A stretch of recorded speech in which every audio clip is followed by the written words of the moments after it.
क्या आपने कभी सोचा है एक मामूली सा इंसान पूरे देश के बैंकिंग सिस्टम को अपने इशारों पर नचा सकता है। एक ऐसा शख्स जिसे लोग द बिग बुल कहते थे, जिसके एक इशारे पर शेयर मार्केट आसमान छूता था और जिसके गिरने से पूरा देश हिल गया। ये कहानी सिर्फ 4,000 करोड़ के स्कैम की नहीं, ये कहानी उस आम इंसान की है जिसने बड़े बड़े बैंकर्स को उन्हीं के गेम में हरा दिया। लेकिन क्या वो सच में क्रिमिनल था या सिस्टम का सबसे चालाक खिलाड़ी? आज हम उतरेंगे हर्षद मेहता की जिंदगी की गहराई में, जीरो से हीरो और हीरो से मोस्ट वांटेड बनने तक। हर्षद मेहता का जन्म 29 जुलाई 1954 को रायपुर में हुआ था, एक साधारण गुजराती जैन परिवार में। उनके पिता शांतिलाल मेहता छोटे लेबर पर टेक्सटाइल और यंत्र का काम करते थे। कोई बड़ी कंपनी नहीं थी, एक छोटा सा बिजनेस जिससे घर चलता था, लेकिन फाइनेंशियल कंडीशन सही नहीं था। उनकी मां रसीला मेहता हाउसवाइफ थी। परिवार के बाद मुंबई शिफ्ट हुआ और फिर कुछ समय बाद राजकोट में ही रहा, लेकिन स्ट्रगल हमेशा बना रहा। उन्होंने मुंबई के लाला लाजपत राय कॉलेज से बीकॉम किया, लेकिन ग्रेजुएशन के बाद उन्हें कोई बड़ी जॉब नहीं मिली। शुरुआत उन्होंने न्यू इंडिया इंश्योरेंस में एज अ क्लर्क के रूप में काम की, जहां उनकी सैलरी लगभग 300 रुपये से 400 रुपये महीना थी। इसके बाद उन्होंने सेल्समैन की जॉब की, सीमेंट बेचने का काम, छोटे मोटे कमीशन वाले काम, लेकिन ये जिंदगी उन्हें मंजूर नहीं थी। धीरे धीरे उनका ध्यान स्टॉक मार्केट की तरफ गया और एंट्री ली बॉम्बे स्टॉक एक्सचेंज में, एक जोबर के रूप में काम किया। यहाँ उनका काम था ब्रोकर्स के लिए शेयर खरीदना और बेचना, लेकिन असली काम था मार्केट को समझना। 1984 में उन्होंने अपनी खुद की कंपनी शुरू की, grow more research and asset management. यहीं से उनका असली गेम शुरू हुआ। उन्होंने अंडर वैल्यूड शेयर्स उठाने शुरू किए और उन पर लगातार बाइंग की। जब वो भारी मात्रा में खरीदारी करते तो डिमांड बढ़ती और प्राइस ऊपर जाता। सबसे बड़ा एग्जाम्पल था एसीसी सीमेंट का शेयर। उस समय एसीसी सीमेंट एक मजबूत कंपनी थी।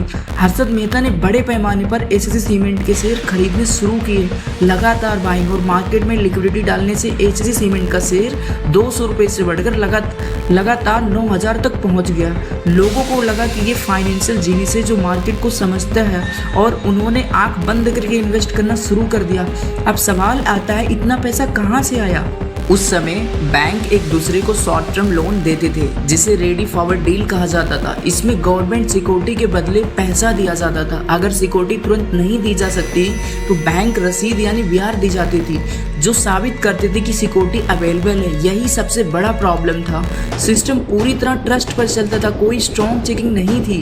हर्षद मेहता ने कुछ बैंक के साथ मिलकर फेक रसीद बनवाए। इनमें से कुछ बैंक ये हैं, यूको बैंक और बैंक ऑफ करेट का नाम सामने आया। इन बैंक के रसीद के जरिए उन्होंने बिना असली सिक्योरिटी के दिए बैंक से पैसा उठा लिया। स्कैम अमाउंट लगभग रिपोर्ट के मुताबिक माना जाता है कि 4,000 करोड़ के आसपास था, जो उस समय के हिसाब से सबसे बड़ा अमाउंट था। उन्होंने इस पैसे को स्टॉक मार्केट में लगाया, शेयर की हैवी बाइंग की, प्राइस ऊपर गए, पब्लिक अट्रैक्ट हुई, फिर उन्होंने हाई प्राइस पर शेयर को बेचकर प्रॉफिट कमा लिया। ये साइकिल बार बार चलता रहा। धीरे धीरे इंडिया के सबसे पावरफुल स्टॉक ब्रोकर बन गए। उनका लाइफस्टाइल भी बदल गया। वर्ली में 15,000 स्क्वायर फीट का पेंट हाउस, लेक्सस LS4 जैसी लग्जरी कार, करोड़ों की लाइफ। अब उनकी पर्सनल लाइफ, उनकी पत्नी का नाम ज्योति मेहता था, उनका एक बेटा अतुल मेहता, उनके भाई अश्विन मेहता भी इस पूरे मामले में शामिल थे और बाद में लीगल केस को हैंडल करते थे। लेकिन हर की कहानी में टर्निंग पॉइंट आता है। 1992 में जर्नलिस्ट सुचेता दलाल ने नोटिस की कि मार्केट में इतना पैसा कहाँ से आ रहा है। उन्होंने इन्वेस्टिगेशन की और 23 अप्रैल 1992 को द टाइम्स ऑफ इंडिया में पूरा स्कैम एक्सपोज कर दिया गया। जैसे ही ये खबर सामने आई, मार्केट क्रैश हो गया, इन्वेस्टर पैनिक में आ गए, बैंक को भारी नुकसान हुआ और लाखों का पैसा डूब गया। इसके बाद सीबीआई ने केस दर्ज की और हर्षद मेहता को अरेस्ट कर लिया गया।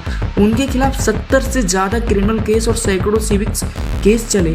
उन्होंने एक बड़ा दावा भी किया कि उन्होंने 1 करोड़ का कैश दिया था BP नरसिम्हा राव को, लेकिन ये कभी प्रूफ नहीं हुआ।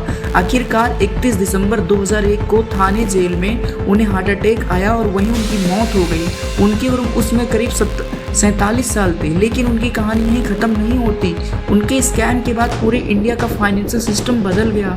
सेबी को मजबूत पावर दी गई, बैंकिंग सिस्टम को मजबूत किया गया, स्टॉक मार्केट में भूचाल आ गया। एक आदमी जिसने बैंक की कमजोरी का फायदा उठाया और उसी ने बैंक को बदलने पर मजबूर कर दिया।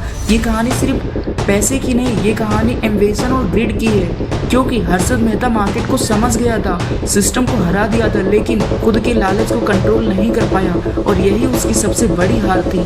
दोस्तों, हमें उम्मीद हो कि ये वीडियो आपको पसंद आया होगा। वीडियो बनाने में बहुत मेहनत और टाइम लगा है। वीडियो पसंद आया हो तो चैनल को जरूर सब्सक्राइब करना। हम मिलते हैं आपसे अगले वीडियो में। यहाँ तक देखने के लिए आपका बहुत बहुत धन्यवाद। जय हिंद, जय भारत।